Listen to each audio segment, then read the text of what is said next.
Good evening from New York. I'm Chris Hayes. For 4 years, American foreign policy revolved chiefly around what was most personally, politically, and financially beneficial to Donald Trump and his family. And look, for all of America's many sins in foreign affairs through the years, it was a level of institutionalized corruption we'd never quite seen.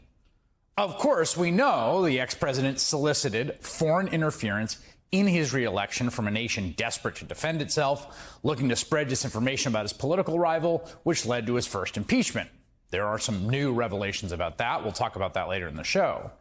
But the Trump family business and America's business were always intertwined throughout those years. And there is shocking new reporting from the New York Times that reveals what the price for it all was. Quote, 6 months after leaving the White House, Donald Trump's son-in-law, Jared Kushner, secured a $2 billion investment from a fund led by the Saudi Crown Prince, a close ally during the Trump administration. Now, the United States had a complicated but close relationship with Saudi Arabia for many years. That started in 1945 with President Franklin Roosevelt's historic meeting with the first king of Saudi Arabia on the USS Quincy in the Suez Canal. FDR believed, and he wasn't wrong, that the relationship with the world's largest exporter of oil would be crucial in the post-war era.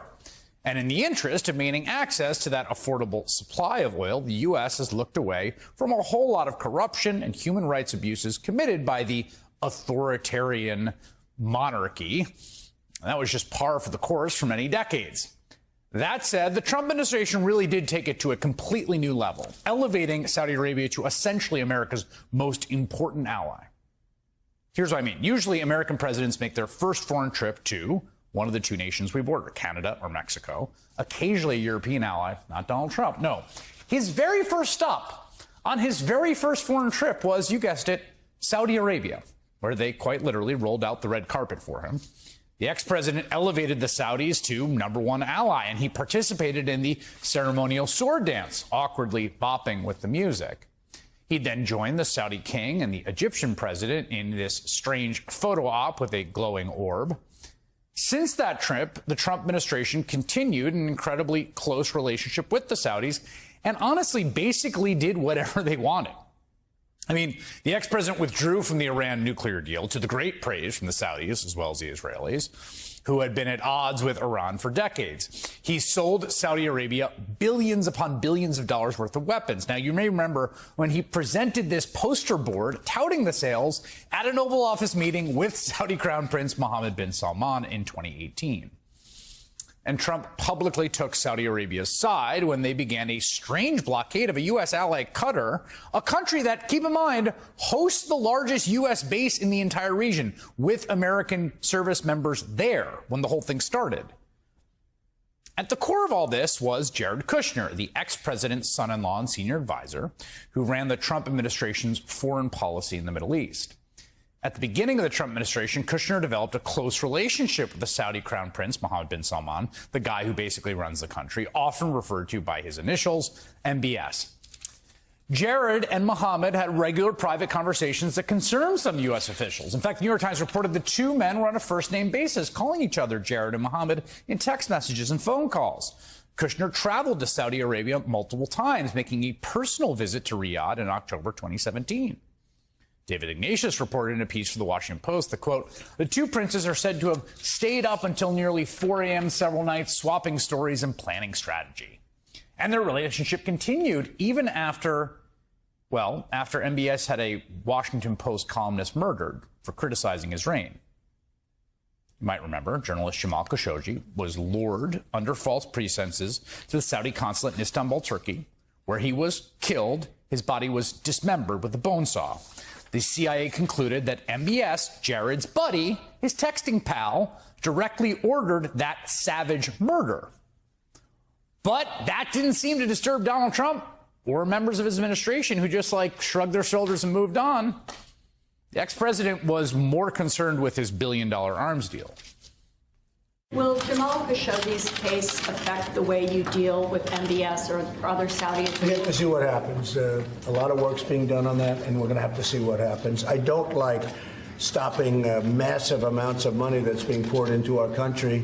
I know they're talking about different kinds of sanctions, but they're spending $110 billion on military equipment and on things that create jobs, like jobs and others for this country.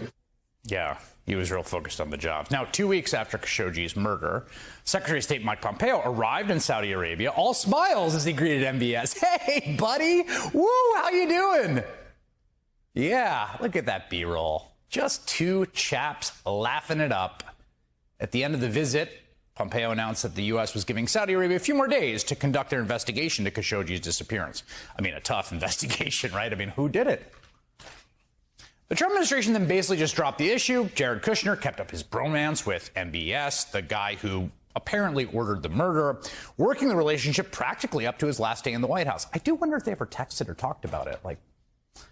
In fact, on January 6th, Kushner was on his way home from another trip to Saudi Arabia. Just think about that for a second, okay? January 6th. Why was he in Saudi Arabia 2 weeks before the end of the Trump presidency? Was he doing official foreign policy up to the last minute just to make sure those deals stuck? Or, another plausible explanation, Jared Kushner was using the connections he fostered as an emissary for the American government in the Middle East, which he only got because of who he married, for his own personal financial connections in, the future 2 weeks later. Lo and behold, it worked. Because we're now learning that 6 months after that visit, the Saudis invested $2 billion with a B dollars in Kushner's new private equity firm. Man, what an entrepreneur. Now, you could say, well, he's a well-connected businessman with a very famous name, one of those legacy cases that money just dumps on the head of. That's just how things work. But, I mean, the other thing you got to say here is Jared Kushner, again, got a name. His daddy made a lot of money. Not a very good businessman. In fact, a panel that screens investments for the main Saudi sovereign wealth fund cited many concerns about the proposed deal, including the experience of the fund's management, that would be Jared, the possibility the kingdom would be responsible for the bulk of the investment and risk. They found the fledgling firm's operations to be, and I'm quoting here, unsatisfactory in all aspects. Is that bad? And objected to a proposed asset management fee that, quote, seems excessive. But guess what? Mohammed, Jared's buddy, the dude he texts with, the guy that apparently ordered the murder of a dissident because he wrote columns about democracy, that guy, Crown Prince, MBS, Jared's homie, overruled them for his old buddy Jared. Isn't that a nice story of friendship? Things you do for your bros? Essentially, the Trump administration sold U.S. foreign policy, Jamal Khashoggi's life, and American stated principles on liberal democracy and freedom of the press for, $2 billion that went straight into Jared Kushner's pocket.